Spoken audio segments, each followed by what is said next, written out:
Electoral bond खरीदने के नाम छुपाने वाली सरकार, इलेक्टोरल बॉन्ड खरीदने वालों के नाम छुपाने वाली सरकार इन दिनों आम के ठेला लगाने वालों के नाम जानना चाहती है।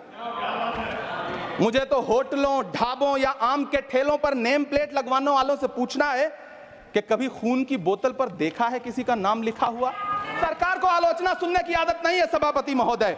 जब आप इनसे सवाल पूछिए तो ये शांत रहिए। आप बताइए 70 साल में आपने क्या किया है? मैं तो इस सदन में कहना चाहता हूं सभापति महोदय कि हमसे 70 साल का हिसाब मांगने वालों, जो सरकार अपना चलाया हुआ 2000 का नोट 7 साल नहीं चला सकी, वो हमसे 70 साल का हिसाब मांगती है। इन्हीं लोगों के लिए किसी ने शेर कहा है कि जो सच और झूठ में दूरी है वो दूरी समझते हैं, सियासी हाकिमों की हम भी मजबूरी समझते हैं, वो अपना हक समझते हैं निवाला छीन लेने को, डकैती को बहुत से लोग मजदूरी समझते हैं। हमें पता है कि कैसी मजदूरी की जा रही है। टूटा हुआ लश्कर का भरम देख रहे हैं, टूटा हुआ लश्कर का भरम देख रहे हैं और जिल्ले इलाही के करम देख रहे हैं। ताकत का नशा अक्ल पे हावी है तुम्हारी, तुम देख न पाओगे जो हम देख रहे हैं।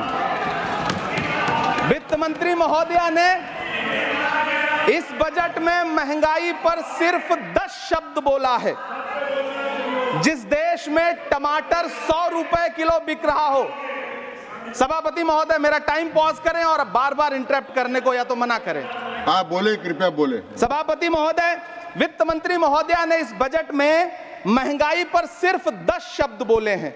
जिस देश में टमाटर 100 रुपए किलो बिक रहा हो, उस देश की वित्त मंत्री के पास बजट में महंगाई पर बोलने के लिए सिर्फ 10 शब्द है।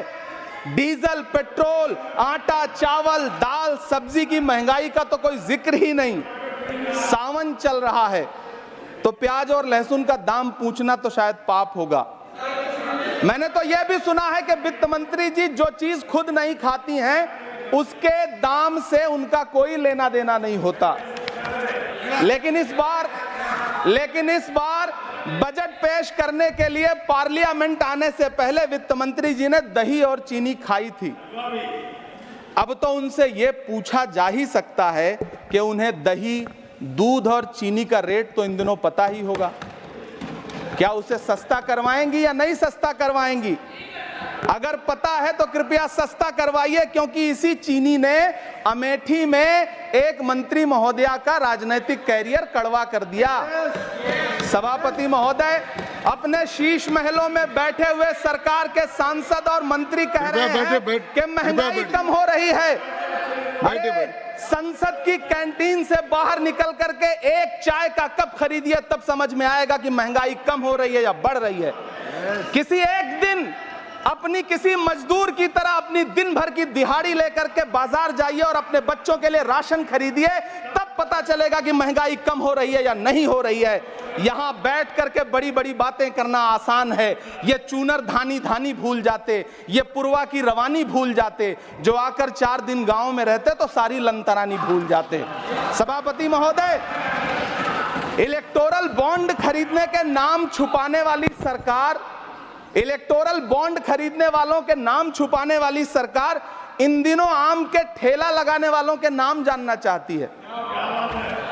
मुझे तो होटलों, ढाबों या आम के ठेलों पर नेम प्लेट लगवाने वालों से पूछना है कि कभी खून की बोतल पर देखा है किसी का नाम लिखा हुआ? मुझे पूछना है कि क्या कोरोना के दौरान अपनी उखड़ती हुई सांसों के लिए ऑक्सीजन तलाशने वाले किसी इंसान ने ऑक्सीजन लाने वाले किसी इंसान से पूछा था कि ऑक्सीजन लाने वाला इंसान हिंदू है या मुसलमान है? मुझे पूछना है कि लावारिश लाशों के लिए कोरोना में कांधा देने वाले, चिताओं के लिए लकड़ियां सजाने वाले किसी इंसान से पूछा गया था उसका नाम, उसका मजहब? लेकिन इन दिनों पूछा जा रहा है सभापति महोदय।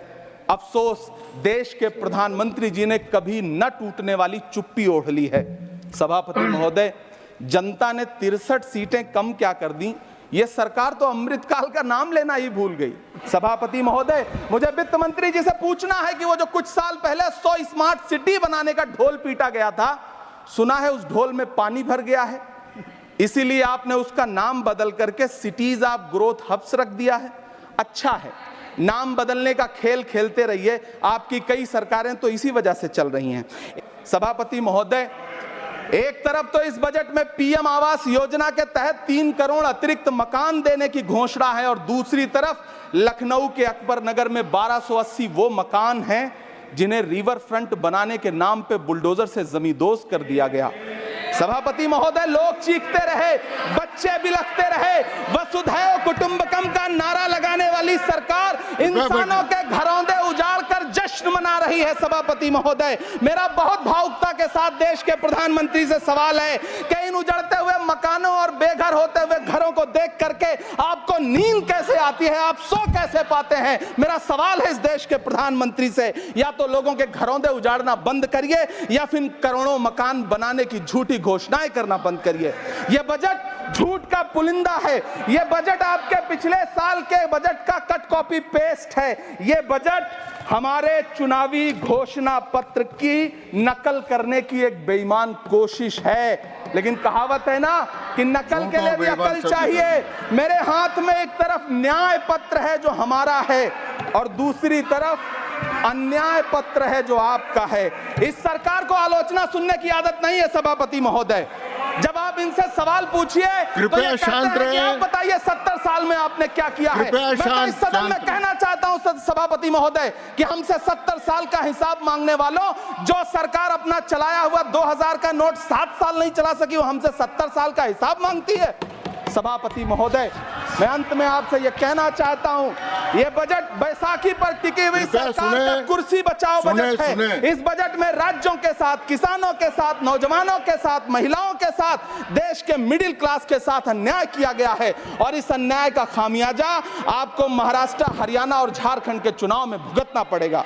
सभापति महोदय, इस सरकार ने नोटबंदी लगाकर देश की आम जनता की पूंजी छीन ली। बैठे नहीं बोले, कृपया। टैक्स लगा करके छोटे व्यापारियों के कारोबार छीन लिए, पेपर लीक करवा करके युवाओं की आंखों से नौकरी के सपने छीन लिए, अग्निवीर लाकर देश के जवानों की उम्मीदें छीन ली, बुलडोजर लगाकर लोगों के आशियाने छीन लिए, महंगाई लाकर देश की जनता की थाली से निवाले छीन लिए और नारा लगाया कि हम तो सेवक हैं, 18-18 घंटे काम करते हैं। इन्हीं लोगों के लिए किसी ने शेर कहा है कि जो सच और झूठ में दूरी है वो दूरी समझते हैं। सियासी हाकिमों की हम भी मजबूरी समझते हैं, वो अपना हक समझते हैं निवाला छीन लेने को।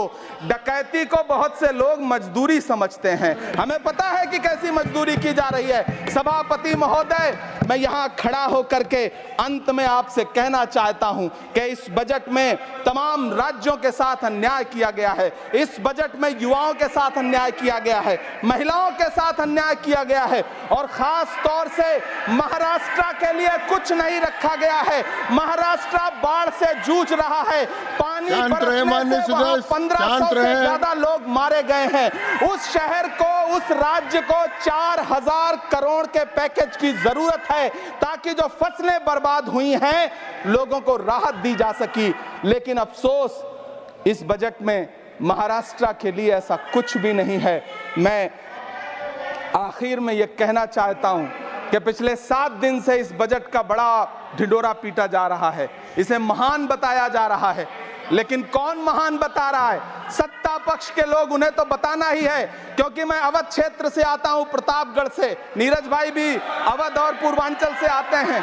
वहां एक कहावत है कि बिटिया की तारीफ किसने की? बिटिया की महतारी ने, यानी कि बेटी की प्रशंसा किसने की? मां ने। तो इस बजट की तारीफ सत्ता पक्ष करे तो करेगा ही, लेकिन विपक्ष के एक भी सांसद से आप पूछिए कि क्या उसके राज्य को कुछ मिला है, तो वो ये कहेगा कि नहीं, कुछ भी नहीं मिला है। बहुत बहुत धन्यवाद सभापति महोदय, मुझे आम बजट पर अपनी राय रखने के लिए। धन्यवाद।